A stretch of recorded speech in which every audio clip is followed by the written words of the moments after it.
જય સ્વામિનારાયણ।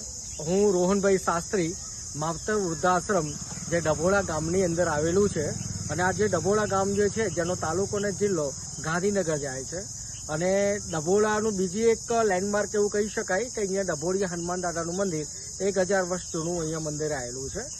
પણ એક દુઃખદ ઘટના એવી છે કે અમારું જે આશ્રમ છેલ્લા 9-10 વર્ષથી ચાલતું હતું, પણ અનફોર્ચ્યુનેટલી આ આશ્રમ અમારે તાત્કાલિક ખાલી કરવાનું થયું છે એટલે તાત્કાલિક બીજી જગ્યા પર અમે બાંધકામ ચાલુ પણ કરી દીધું। આવો હું આપને બતાવું છું।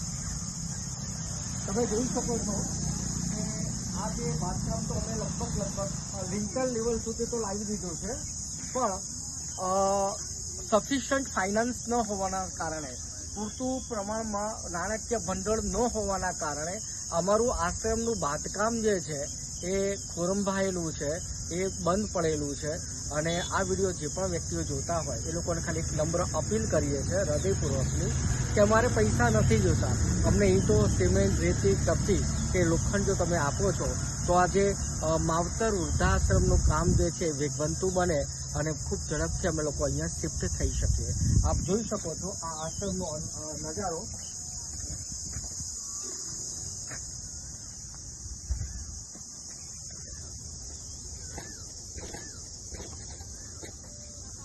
દેખાય છે કે આ ધાબા સુધી એટલે લિંટલ લેવલ સુધીનું બાંધકામ ઈશ્વરની કૃપાએ તમારા બધાના સહિયારા સપોર્ટથી આટલા સુધી તો પહોંચાડ્યું જ છે, પણ હવે ધાબું કરવા માટે અમારી પાસે પૂરતું ભંડોળ નથી।